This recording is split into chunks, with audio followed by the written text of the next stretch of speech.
وہ کتنے خوش تھے کہ گل رانا کی شادی ان کے سب سے اچھے دوست رضا انصاری کے بیٹے ایس پی فہد انصاری سے ہو رہی ہے، جو کہ ایک اعلیٰ عہدے پر فائز تھا۔ جب گل رانا کو یہ بات پتہ چلی تو وہ ان کے کمرے میں آئی۔ سلطان صاحب LED پر نیوز دیکھ رہے تھے۔ بابا، گل رانا کی آواز پر انہوں نے چونک کر LED بند کی تھی۔ کیا بات ہے بیٹا، وہاں کیوں کھڑی ہو؟ آؤ اندر۔ وہ مسکرائے اور گل رانا ان کے ساتھ بیٹھ گئی۔ بابا، مجھے آپ سے بات کرنی ہے، وہ انگلیاں مروڑتے بولی۔ ہاں بیٹا بولو، کیا بات ہے؟ وہ اس کی طرف متوجہ ہوئے۔ بابا، میں یہ شادی نہیں کرنا چاہتی، میں اپنی یونیورسٹی کی فرینڈ دانش حیدر کو پسند کرتی ہوں، وہ سر جھکا کر بولی تو سلطان صاحب نے غصے سے گل رانا کی طرف دیکھا۔ تمہارا دماغ خراب ہے گل رانا، تم جانتی ہو نا کہ ہم خان ہیں اور خان غیر لوگوں میں رشتہ نہیں کرتے، پھر تمہاری ہمت کیسی ہوئی اس طرح کی بکواس کرنے کی؟ اور تم وہاں یونیورسٹی پڑھنے جاتی تھی یا پھر یہ سب حرکتیں کرنے؟ وہ اسے جھنجھوڑتے ہوئے بولے۔ بابا، میں محبت کرتی ہوں اس سے اور میں نہیں رہ سکتی اس کے بغیر۔ بابا پلیز سمجھنے کی کوشش کریں، رشتہ طے کرتے وقت آپ نے مجھ سے پوچھا تک نہیں کہ میں یہ شادی کرنا بھی چاہتی ہوں کہ نہیں۔ وہ روتے ہوئے بولی، گل اب کچھ نہیں ہو سکتا اور میں تمہارا باپ ہوں، تمہارے لیے جو بہتر ہوگا میں وہی کروں گا۔ پورا خاندان جانتا ہے کہ میں نے تمہارا رشتہ پکا کر دیا ہے اور تمہارے پیپرز کے فوراً بعد شادی ہے، تو گل رانا بہتر یہی ہوگا کہ خاموشی سے شادی کر لو، مجھے مجبور مت کرو کہ میں تم پر سختی کروں۔ وہ غصے سے دھاڑے تو وہ سہم کر اپنے روم میں چلی گئی۔ وہیں دروازے پر بیٹھ کر وہ پھوٹ پھوٹ کر روتی۔ سب ناشتے کی ٹیبل پر بیٹھے کھانا کھانے میں مصروف تھے، جبکہ گل رانا اپنی سوچوں میں گمسم سی پلیٹ میں چمچ ہلا رہی تھی۔ گل رانا، کھانا کھاؤ، اور کھانا کھانے کے بعد فہد اپنی ماں کے ساتھ آئے گا تو تم شمشیر اور اپنی ماں کے ساتھ جا کر شادی کے لیے ڈریسز لے آؤ، پھر تمہارے پیپر سٹارٹ ہو جائیں گے اور پھر ٹائم نہیں ملے گا تمہیں، اس لیے نکاح اور ولیمے کے کپڑے جا کر لے آؤ اور باقی سب کچھ ہم خود کر لیں گے۔ سلطان صاحب بولے تو گل رانا نے سہم کر باپ کی طرف دیکھا، جو تنبیہی نگاہوں سے گل کو دیکھ رہے تھے۔ بابا، میں اس سے پہلے کہ وہ بولتی، سلطان صاحب نے ہاتھ کے اشارے سے اسے مزید بولنے سے روکا۔ گل رانا، اگر تم مجھے پہلے بتاتی تو شاید میں مان جاتا، لیکن اب رشتہ ہو چکا ہے اور میں اپنے دوست کو زبان دے چکا ہوں، تو اس لڑکے کو بھول جاؤ، اسی میں تمہاری بہتری ہے۔ وہ اس کے سر پر ہاتھ رکھتے اٹھ گئے اور وہ آنکھوں میں نمی لیے خاموشی سے سر جھکا گئی۔ وہ مرے مرے قدموں سے کمرے میں آ گئی اور سر چھٹکتے کتابوں میں گم ہو گئی۔ تھوڑی دیر کے بعد دستک ہوئی تو گل رانا نے دروازہ کھولا تو سامنے شمشیر کھڑا تھا۔ گل رانا، تیار ہو گئی ہو تو نیچے آ جاؤ، فہد اور اس کی ماں تمہارا انتظار کر رہے ہیں، وہ یہ کہہ کر پلٹنے لگا، جبکہ گل رانا کی آواز پر وہ پلٹا۔ لالا، آپ پلیز میری مدد کر دیں، میرے لیے آپ بابا سے بات کریں، مجھے پورا یقین ہے کہ وہ آپ کی بات ضرور مانیں گے، میں آپ کے آگے ہاتھ جوڑتی ہوں لالا، صرف ایک بار پلیز۔ وہ اپنے بھائی کی منتیں کر رہی تھی۔ دیکھو گل رانا، بات کو سمجھنے کی کوشش کرو، بابا نہیں مانیں گے اور مجھے بھی کوئی اعتراض نہیں، فہد بہت اچھا لڑکا ہے، میں اس سے مل چکا ہوں اور وہ تمہیں آگے پڑھنے کی اجازت بھی دے دے گا، ایک بار اس سے مل لو، مجھے پورا یقین ہے کہ تمہیں وہ اچھا لگے گا۔ اب مزید کوئی بحث نہیں، چلو جلدی کرو انہیں اور انتظار مت کرواؤ۔ وہ ٹھنڈی سانس ہوا میں خارج کرتی، چادر اٹھاتی، شمشیر کے ساتھ سر جھکائے نیچے آ گئی۔ ماشاء اللہ، گل رانا کو دیکھتے ہی ذکیہ بیگم نے خوشی سے بلند آواز میں کہا اور شفقت سے اسے اپنے قریب بٹھا کر پیار کیا، پھر پیسے وار کر اس کا صدقہ اتارا۔ گل رانا خاموشی سے سر جھکائے بیٹھی رہی، مگر فہد کی نظریں اس کے نازک سراپے سے ہٹنے کا نام ہی نہیں لے رہی تھی۔ اس کی نگاہوں کی تپش محسوس کرتے ہوئے گل رانا نے سر اٹھایا تو فہد نے مسکرا کر اسے دیکھا، مگر وہ چہرے پر کسی بھی تاثر کے بغیر دوبارہ نظریں جھکا گئی۔ چائے پینے کے بعد وہ سب شاپنگ مال آ گئے، جہاں گل رانا نے ڈریسز کے انتخاب کا کام اپنی ماں پر چھوڑ دیا اور خود گمسم ایک طرف بیٹھ گئی، جس پر شبانہ بیگم اور ذکیہ بیگم کو مجبوراً خود ہی کپڑے پسند کرنے پڑے۔ شاپنگ کے بعد وہ لوگ ریسٹورنٹ گئے، وہاں بھی فہد نے اس کی غیر معمولی خاموشی کو شدت سے محسوس کیا۔ وہ اس سے پوچھنا چاہتا تھا کہ آخر وہ اس طرح کا رویہ کیوں اختیار کر رہی ہے، کیا وہ اس شادی سے خوش نہیں ہے؟ مگر موقع نہ ملنے کے باعث یہ سوال اس کے دل میں ہی رہ گیا اور آخرکار سب اپنے اپنے گھروں کو لوٹ گئے۔ دانش، میں یہ شادی نہیں کرنا چاہتی، گھر والوں کو میں کئی بار کہہ چکی ہوں کہ میں تم سے شادی کرنا چاہتی ہوں، لیکن وہ نہیں مان رہے۔ میرے گھر والے میری زبردستی شادی کر رہے ہیں۔ میں تمہاری ہوں دانش، تو میں کسی اور کی کیسے ہو جاؤں؟ مجھ میں اتنی ہمت نہیں ہے۔ وہ وہیں پھوٹ پھوٹ کر اٹھی اور دانش بھی جذبات کی روح میں بہکتا اسے سینے سے لگا گیا۔ وہ دانش کے کہنے پر یونیورسٹی اس سے ملنے آئی تھی۔ گلرانہ رونا بند کرو، اس مسئلے کا حل نکالو، وہ گلرانہ کو خود سے دور کرتے بولا۔ دانش تم اپنے گھر والوں سے بات کرو پلیز، میرے گھر اپنے ماں باپ کو بھیجو تاکہ وہ بابا سے بات کریں۔ مجھے یقین ہے کہ تم اپنے ماں باپ کو لے کر آؤ گے، وہ مان جائیں گے۔ وہ ایک آس سے بولی، تم جانتی ہو کہ میں خود ابھی پڑھ رہا ہوں، نہ میرے پاس کوئی جاب ہے نہ ہی کوئی تجربہ ہے، اور میں ایک مڈل کلاس فیملی سے بلانگ کرتا ہوں۔ گھر والوں سے بھی بات کر چکا ہوں، انہوں نے بھی صاف منع کر دیا ہے۔ ان کا کہنا ہے کہ اگر تم 2 سال انتظار کر سکتی ہو تو ٹھیک ہے، انہیں کوئی اعتراض نہیں۔ جب تک مجھے کوئی جاب نہیں مل جاتی میں کچھ نہیں کر سکتا۔ گلرانہ مجھے سمجھنے کی کوشش کرو پلیز، تم ایسا کیوں نہیں کرتی؟ اپنے منگیتر سے بات کرو، کیا پتا کہ وہ ہماری مدد کرتے۔ دانش نے اپنی مجبوری بتا کر ایک حل پیش کیا۔ گلرانہ کی آنکھیں چمکی اور وہ ایک آخری کوشش کرنا چاہتی تھی۔ اس کے بعد وہ وہی کرے گی جو وہ سوچ چکی ہے۔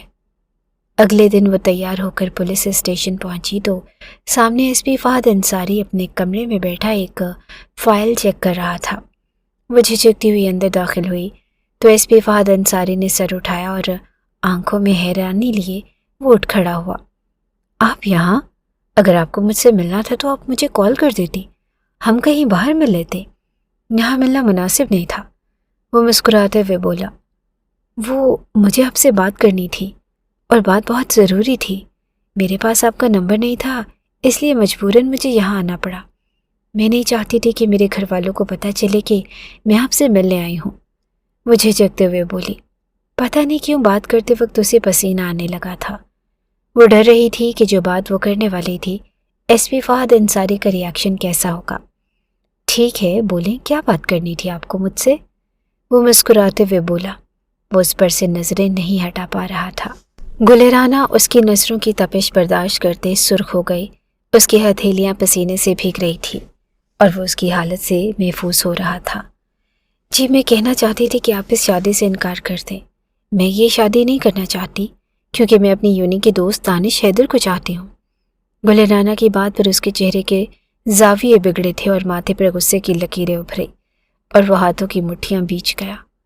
آپ ہوش میں تو ہیں کہ آپ کیا بات کر رہی ہیں؟ 4 دن بعد ہمارا نکاح ہے اور آپ اب مجھے بتا رہی ہیں کہ آپ مجھے پسند نہیں کرتی، آپ کسی اور کو چاہتی ہیں۔ مجھے لگتا ہے کہ آپ کو سنجیدگی سے سوچنا چاہیے اس بارے میں۔ میں سب کچھ برداشت کر سکتا ہوں گلرانہ، لیکن امانت میں خیانت ہرگز برداشت نہیں کر سکتا۔ یہ بات آپ کو تب بتانی چاہیے تھی جب ہمارا رشتہ پکا ہوا تھا، اور اب میں پیچھے نہیں ہٹ سکتا۔ آپ چاہے اس شادی سے خوش ہوں یا نہ ہوں، مجھے فرق نہیں پڑتا۔ یہ شادی تو ہو کر رہے گی۔ وہ کرخت لہجے میں بولا تو وہ اس کے انداز سے غصے سے کھڑی ہو گئی۔ تھوڑی دیر پہلے جو جھجک اور ڈر تھا وہ اب کہیں پر بھی نہ تھا۔ دیکھیں ایس پی فہد انصاری، محبت میں بھی خیانت کے قائل نہیں ہوں۔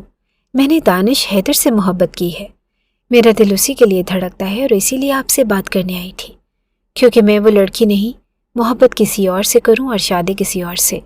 اگر آپ نے کسی سے محبت کی ہوتی تو آپ کو احساس ہوتا کہ محبت ہوتی کیا ہے۔ اگر آپ نے اس شادی سے انکار نہ کیا تو میں شادی والے دن کوئی ایسا کام کروں گی اور یہ بات آپ کو جلد ہی پتہ چل جائے گی کہ میں جو کہتی ہوں وہ کر کے دکھاتی ہوں۔ وہ غصے سے چیخی تو ایس پی فہد انصاری نے لب بھینچ لیے۔ گلرانہ آپ ضدی ہیں تو میں بھی اپنی ضد کا پکا ہوں۔ یہ شادی تو ہو کر رہے گی، اس کے لیے اگر مجھے کچھ بھی کرنا پڑا تو میں کروں گا، کیونکہ صرف آپ نے محبت نہیں کی، میں نے بھی محبت کی ہے آپ سے۔ گلرانہ 4 سال پہلے آپ کو میں نے دیکھا تھا اور اس وقت آپ صرف 16 سال کی تھی، چھوٹی تھی۔ میں نے سوچا کہ آپ بڑی ہو جائیں گی تو تب آپ کو اپنا بنا لوں گا۔ 4 سال کا عرصہ بہت زیادہ ہوتا ہے گلرانہ۔ میرے سامنے اپنی محبت کا دم بھرنے کی بجائے شادی کی تیاری کریں۔ وہ نرم لہجے میں بولتا چلتا ہوا اس کے قریب آیا اور اس کا ہاتھ پکڑتا اپنے لبوں سے لگا گیا۔ فہد کے سلگتے لمس پر وہ جی جان سے کانپی تھی۔ وہ لب بھینچتی اپنا ہاتھ چھڑوا کر اپنا بیگ اٹھاتی واپس آ گئی، جبکہ فہد انصاری کو پورا یقین تھا کہ جس طرح وہ یہاں سے گئی ہے وہ اب شادی کے لیے انکار نہیں کرے گی۔ وہ سرشار سا آنکھیں بند کر گیا۔ اگر تم کسی اور سے نکاح کرو گی اسی دن خود کو ختم کر دوں گا۔ گل رانا قسم ہے تمہاری، مت شادی کرو۔ دانش کی آنکھوں میں پریشانی اور نمی تھی اور آواز میں وہی محبت کا لہجہ جس نے گل رانا سلطان کو اس سے باندھ رکھا۔ وہ یونیورسٹی کی کینٹین کے گوشے میں بیٹھے تھے۔ تمہیں کیا لگتا ہے دانش، اگر تم مر گئے تو تمہاری گل رانا جی پائے گی؟ میں بھی زندہ نہیں رہوں گی۔ ہم ساتھ جی نہیں سکتے تو کیا ہوا، ساتھ مریں گے، یہ میرا وعدہ ہے۔ دانش تمہاری گل رانا کا وعدہ ہے، تم بھی وعدہ کرو، گل نے لرزتی آواز میں کہا اور اپنی ہتھیلی اس کی طرف بڑھا دی۔ وعدہ، وہ بولا اور اس کی ہتھیلی تھام لی۔ گل رانا نے ہر کوشش کر لی تھی لیکن سلطان صاحب ضد پر اڑے رہے۔ مجبوراً گل رانا کو یہ راستہ اختیار کرنا پڑا۔ ایس پی فہد انصاری بارات لے کر آیا تو بہت خوش تھا، لیکن اس کی خوشی کو نظر اس وقت لگی جب اس سے پتہ چلا کہ گل رانا نے اس شادی سے بچنے کے لیے خودکشی کی کوشش کی۔ وہ خاموش ہو گیا اور بارات واپس لے گیا۔ وہ پچھتا رہا تھا کہ کاش وہ اس دن ضد اور انا میں نہ آیا ہوتا، اس کی بات مان لیتا، اس شادی سے انکار کر دیتا تو گل رانا کو انتہائی قدم نہ اٹھانا پڑتا۔ صرف 2 سال کے اندر دانش حیدر سے محبت میں اس حد تک آگے بڑھ چکی تھی کہ اب پلٹ کر آنا تقریباً ناممکن لگ رہا تھا۔ دل کی ہر دھڑکن، ہر سوچ اور ہر خواب میں صرف وہی شخص بس گیا تھا۔ اس نے اپنی خوشیوں، سکون اور حتیٰ کہ اپنے اصولوں کو بھی اس محبت کے لیے قربان کر دیا۔ اب وہ ایسی راہ پر تھی جہاں سے واپسی کا مطلب اپنے وجود کو توڑ دینا تھا۔ چاہ کر بھی وہ خود کو اس احساس سے آزاد نہیں کر پا رہی تھی، کیونکہ یہ محبت اس کی زندگی کا ایسا حصہ بن چکی تھی جسے سانس لینا، جس کے بغیر جینا محال ہو۔ 24 گھنٹے گزر چکے تھے لیکن صورتحال اب بھی غیر یقینی تھی۔ ڈاکٹر کی خاموشی اور محتاط رویہ گھر والوں کی پریشانی کو مزید بڑھا رہا تھا۔ گل رانا بے ہوش تھی اور بار بار یہی کہا جا رہا تھا کہ اگر اس نے 24 گھنٹوں کے اندر ہوش نہ سنبھالا تو وہ کوما میں جا سکتی ہے، اور ایک بار کوما میں جانے کے بعد وہ کب باہر آئے گی یا کبھی آئے گی بھی یا نہیں، اس بارے میں کچھ کہنا ممکن نہ تھا۔ ہر لمحہ انتظار کی اذیت کو بڑھا رہا تھا۔ وقت جیسے تھم سا گیا، سب کی نظریں دروازے کی طرف لگی تھی کہ کب کوئی اچھی خبر سننے کو ملے۔ آخر کار طویل انتظار کے بعد ڈاکٹر باہر آیا۔ اس کے چہرے پر ہلکی سی مسکراہٹ تھی اور اس نے اطمینان سے کہا کہ اب وہ خطرے سے باہر ہے۔ یہ سنتے ہی سب نے سکون کا سانس لیا اور آنکھوں میں جمع آنسو خوشی میں ڈھل گئے۔ 1 ہفتے بعد وہ ہسپتال سے گھر لوٹی تو اس کی حالت دیکھ کر ہر کوئی حیران رہ گیا۔ آنکھوں کے نیچے گہرے سیاہ حلقے پڑ چکے تھے، چہرے کی رنگت میں زردی کھل گئی تھی اور وہ محض 7 دنوں میں اتنی کمزور ہو گئی کہ ہڈیوں کا ڈھانچہ لگنے لگی تھی۔ گھر کا ماحول بھی اس کے لیے بوجھل ہو چکا تھا۔ سلطان صاحب مکمل خاموشی اختیار کیے ہوئے تھے اور ان کی آنکھوں میں شکوہ اور چہرے پر سختی نمایاں تھی۔ وہ اس سے بات تک نہیں کر رہے تھے، جیسے اپنے دل کی ساری محبت پر پردہ ڈال دیا ہو۔ جہانگیر تو اسے دیکھتے ہی غصے سے سرخ ہو جاتا۔ سلطان صاحب اور جہانگیر خان کی ناراضگی کم ہونے کی بجائے ہر دن بڑھتی جا رہی تھی۔ گل رانا کا ضبط جواب دے گیا اور وہی اپنے باپ اور بھائی کے سامنے پھوٹ پھوٹ کر رو دی۔ جہانگیر تو اس کے رونے پر مزید سیخ پا ہو گیا اور اسے کندھوں سے جکڑتے وہ دھاڑا کہ گل رانا کو اپنے کان کے پردے پھٹتے ہوئے محسوس ہوئے۔ کیا ملا تمہیں یہ سب کر کے؟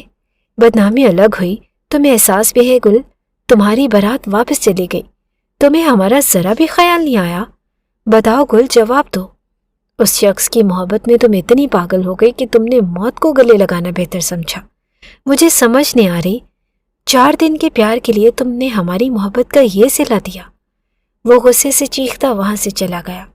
اس کے الفاظ تیروں کی طرح گل رانا کے دل میں پیوست ہو گئے، مگر وہ خاموشی سے آنسو بہاتی رہی، کیونکہ وہ جانتی تھی کہ اس وقت کوئی وضاحت بھی ان کے دلوں سے شکوہ کم نہیں کر سکتی تھی۔ دانش سے جدائی، ماں باپ اور جان سے عزیز بھائی جہانگیر کی ناراضگی نے اسے اندر سے توڑ دیا تھا۔ وہ خاموش سی گھنٹوں اپنے کمرے میں بیٹھی رہتی۔ کھانا آ گیا تو کھا لیا، ورنہ اپنے ہی دنیا میں گمسم سی بیٹھی رہتی۔ 4 مہینے گزر چکے تھے اور وہ اپنے کمرے تک ہی محدود ہو کر رہ گئی تھی، لیکن سب کی ناراضگی ویسی کی ویسی ہی تھی۔ ایک شبانہ بیگم ہی تھی جو اس کا خیال رکھ رہی تھی۔ رزلٹ آیا تو وہ اچھے نمبر تو نہ لا سکی لیکن پاس ضرور ہو گئی تھی۔ وہ اپنے کمرے میں بستر پر لیٹی ہوئی تھی جب جہانگیر اندر آیا۔ لالا آپ یہاں، کیا ہوا؟ سب ٹھیک تو ہے نا؟ وہ اٹھ کر بیٹھی۔ گلِ رانا کے چہرے پر پریشانی کے آثار نمایاں ہوئے کیونکہ آج کل سلطان صاحب کی طبیعت خراب رہتی تھی۔ جہانگیر خان اس کے سامنے بیڈ پر بیٹھا تو گل کی آنکھوں میں نمی اتر آئی۔ آج کتنے مہینوں کے بعد وہ اس کے ساتھ بیٹھا تھا۔ جہانگیر لالا کیا بات ہے؟ وہ روندی ہوئی آواز میں بولی۔ گلِ رانا، جس کے لیے تم نے مرنے کی کوشش کی وہ تو آج بھی بالکل ٹھیک ہے۔ گولیاں تو اس نے کھائی ہی نہیں تھی۔ تم تو کہتی تھی کہ دانش نے مرنے کی کوشش کی ہے۔ اتنا اندھا اعتماد کرتی تھی تم اس پر کہ تم نے آنکھیں بند کر کے اس پر یقین کر لیا، لیکن وہ تو زندہ ہے اور ایک ریسٹورنٹ میں ایک لڑکی کے ساتھ بیٹھا ہنس ہنس کر باتیں کر رہا تھا۔ تم تو کہتی تھی کہ وہ تم سے محبت کرتا ہے۔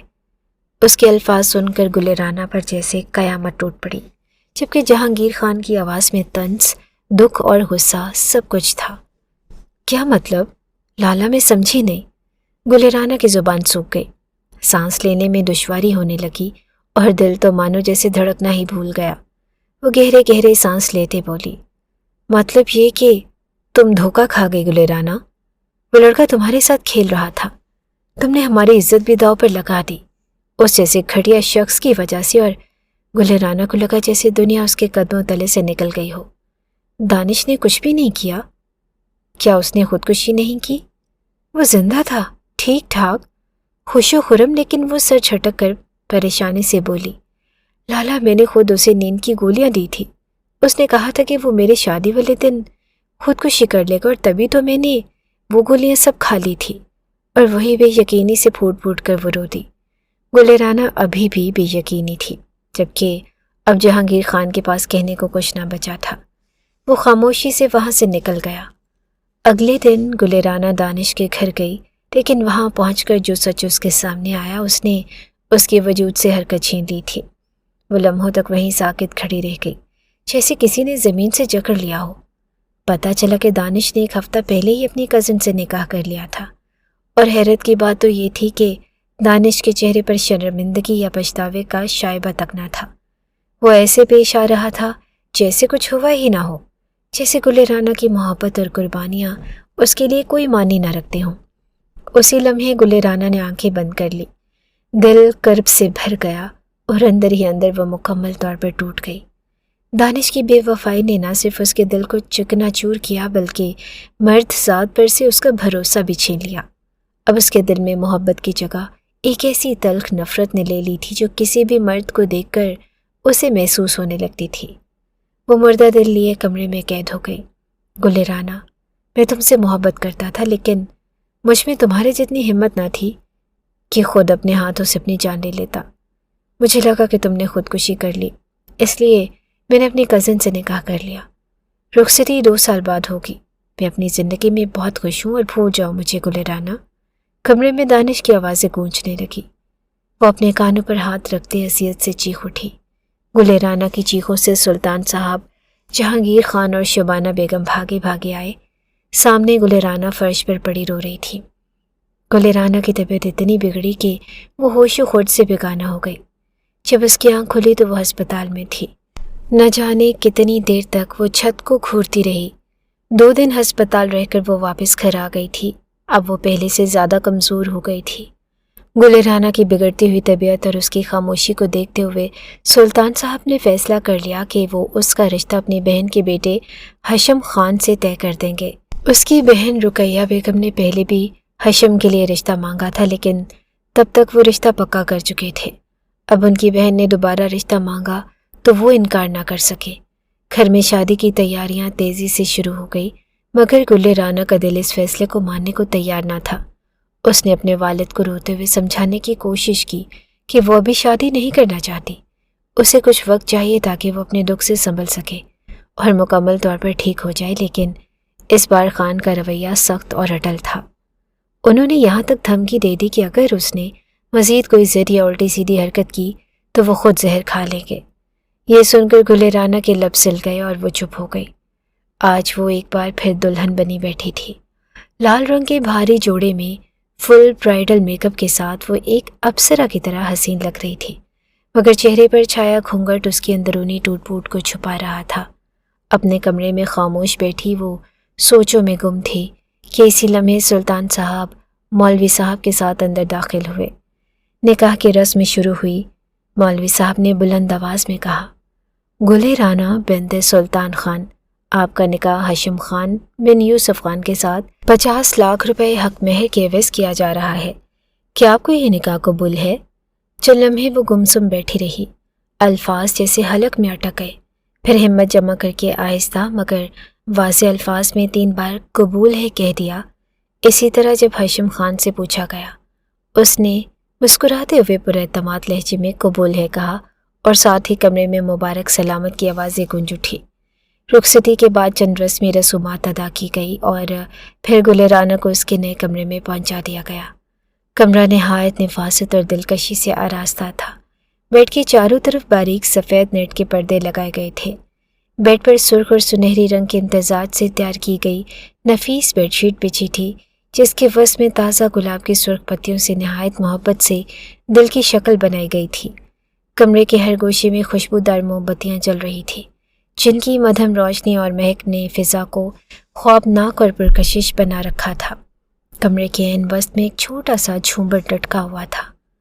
اتنی محبت اور پیار سے کی گئی سجاوٹ بھی گل رانا کے دل پر اثر انداز نہ ہو رہی تھی۔ وہ خاموشی سے بے تاثر چہرہ لیے بیٹھی رہی، اور وہ ایک ایسی جذبات سے آری لڑکی تھی جس کے جذبات کب کے مر چکے تھے۔ بس وہ خالی اور مردہ دل لیے ہاشم خان کی سیج سجائے بیٹھی تھی۔ ہاشم خان کمرے میں داخل ہوا تو اس کے چہرے پر ایک دل فریب مسکراہٹ پھیل گئی۔ کمرہ خوبصورت روشنی اور پھولوں سے اچھی طرح سجایا گیا تھا۔ آج اس کی زندگی کی ساری خوشیاں مکمل ہو چکی تھی۔ گل رانا کا ساتھ وہ ساتھ تھا جس نے اس کی زندگی کو مکمل کر دیا۔ خوبصورتی سے لہنگا سجا کر بیڈ پر بیٹھی ہوئی گل رانا اسے دنیا جہاں کی خوبصورتی سمیٹے ہوئے اپنی منتظر محسوس ہوئی۔ مسکراتے ہوئے وہ اندر داخل ہوا اور گل رانا کے سامنے جا کر بیٹھ گیا، لیکن اسے یوں محسوس ہوا جیسے گل رانا یہاں ہو کر بھی یہاں نہیں۔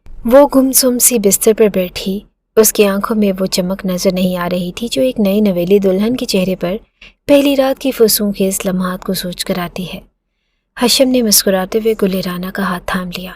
ہاشم کے چھونے پر بھی وہ کوئی رد عمل ظاہر نہیں کر رہی تھی، بس وہ بے جان گڑیا کی مان بیٹھی تھی۔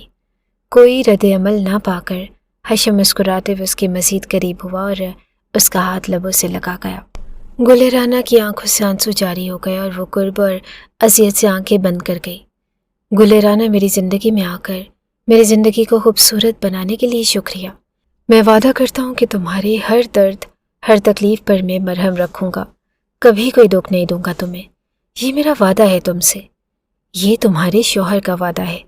وہ خوبصورت سی گولڈ کی رنگ پہناتے مسکرا کر اس کے چہرے سے گھونگھٹ ہٹا گیا۔ وہ کتنے پل اس کے چہرے سے نظریں نہ ہٹا سکا۔ میں بہت تھک گئی ہوں، میں چینج کرنے جا رہی ہوں۔ اس سے پہلے کہ وہ مزید اس کے قریب آتا، گل رانا بہانہ کرتے ہوئے اٹھ کھڑی ہوئی۔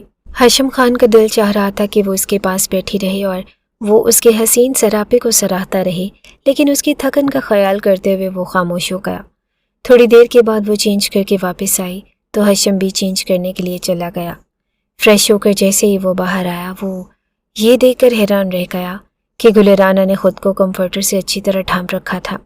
اس کی عجیب و غریب حرکتیں دیکھ کر ہاشم خان کو حیرت کے ساتھ ساتھ اب غصہ بھی آ رہا تھا۔